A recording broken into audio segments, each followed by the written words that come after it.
The era of forgetting is ending, and you know it. Have you felt it lately?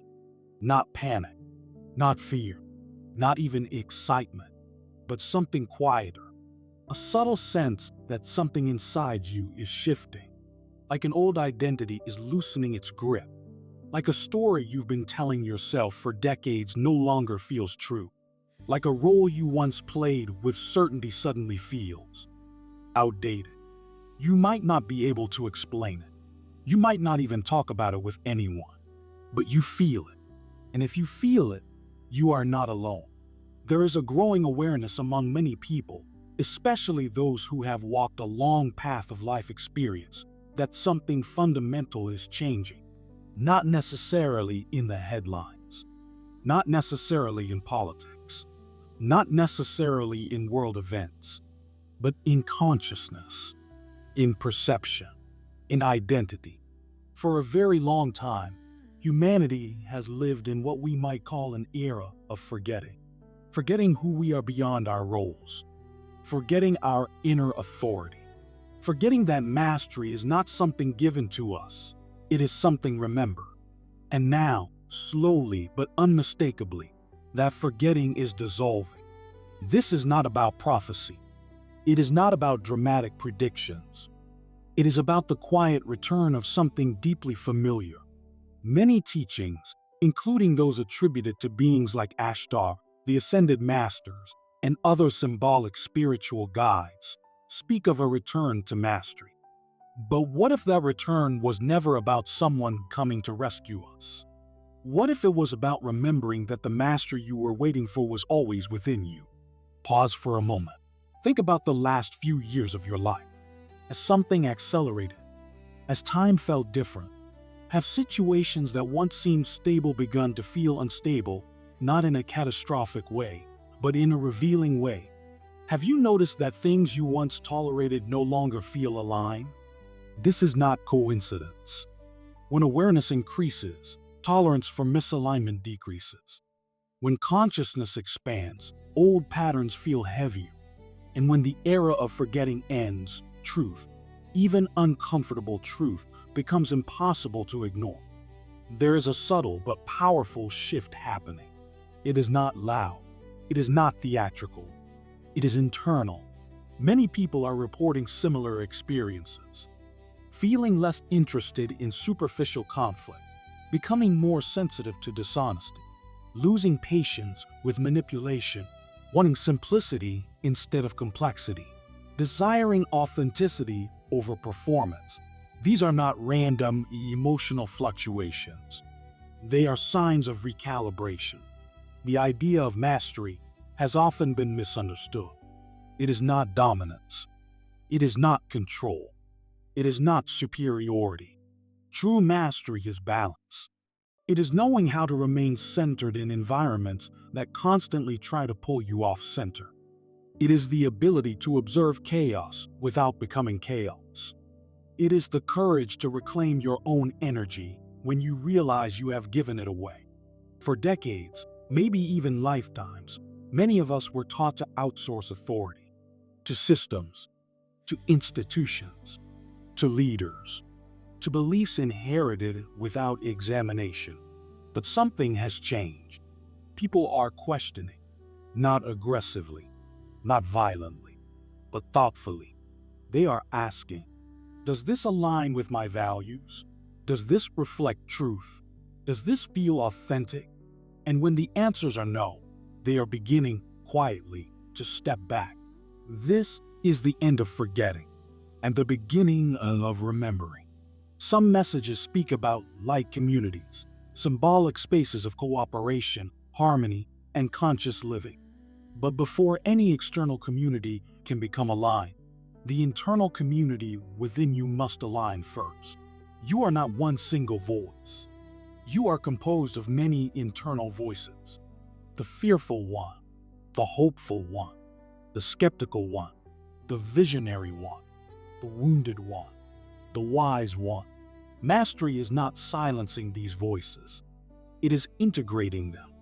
It is allowing the wise voice to lead, the one that speaks calmly, the one that is not reactive, the one that understands patience. Many people feel tension right now because the old self and the emerging self are in negotiation. The old self says, stay safe, stay small, don't disrupt the routine. The emerging self whispers, you've outgrown this. It's time to evolve. You don't need to live like this anymore. That whisper is not external. It is internal remembering. There are symbolic teachings that speak about DNA activation. Rather than interpreting this literally, consider it metaphorically. DNA represents memory, cellular memory. What if activation simply means you are accessing parts of yourself that were dormant?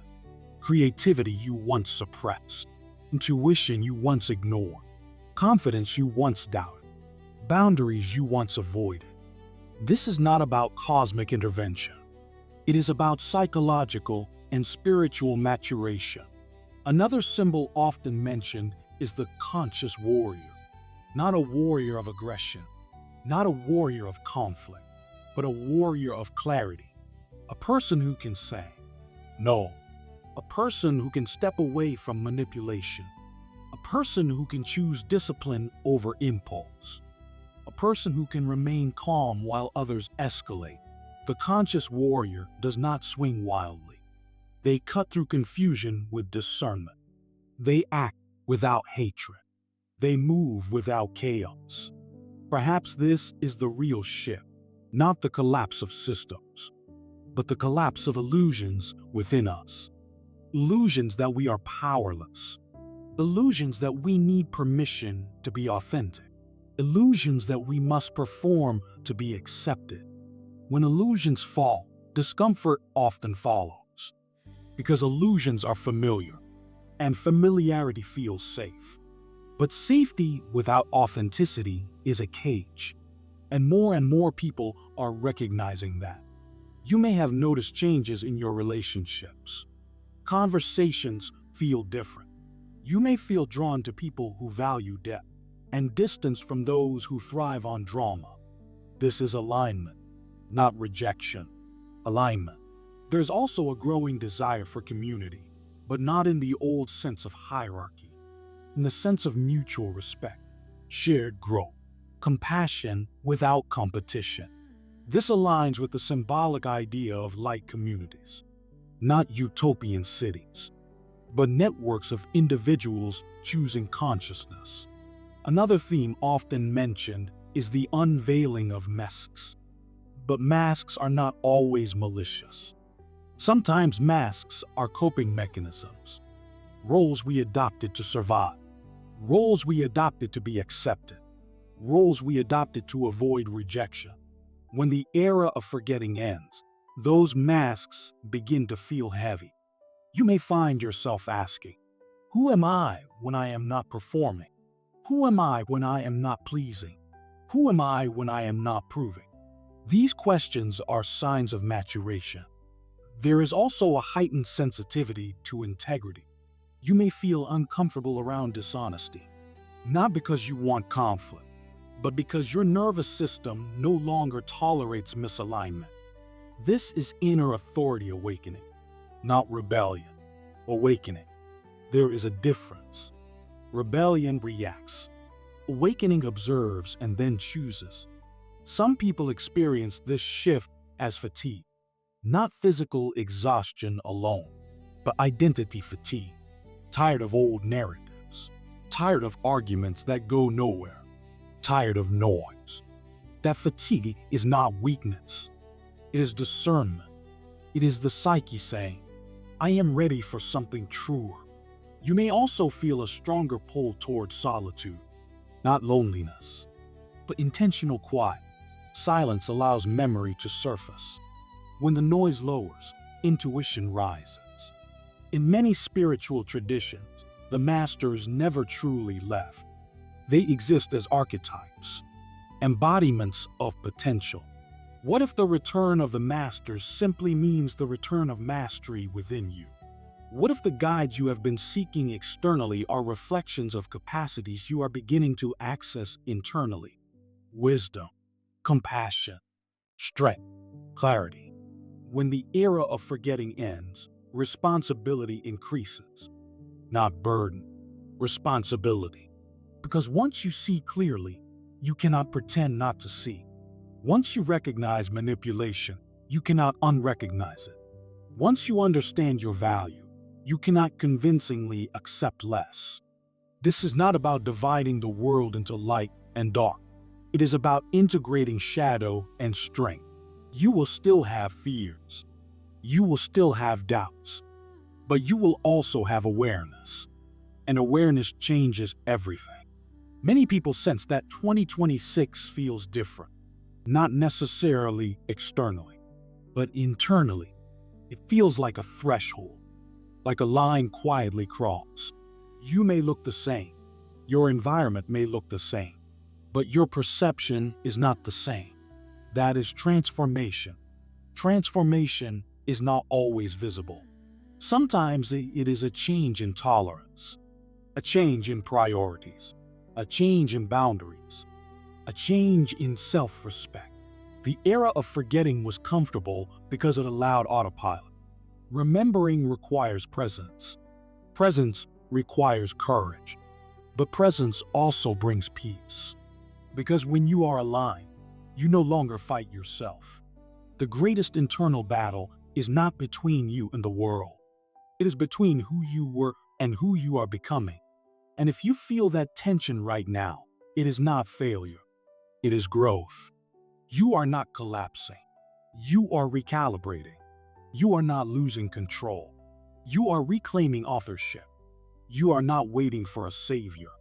You are remembering sovereignty. Perhaps this is the real message. Not about ships, not about external rescue, but about internal return. The master you have been waiting for is not arriving. The master you have been waiting for is emerging within you, through you, as you. And if you feel that subtle shift, if you sense that old patterns are dissolving, if you know quietly that you cannot go back to who you were, then yes, the era of forgetting is ending, and you know it. If this resonates, reflect on this question. What part of you is ready to step into mastery? And what old version of you is ready to be released? Because the shift is not outside, it is within, and it is already underway.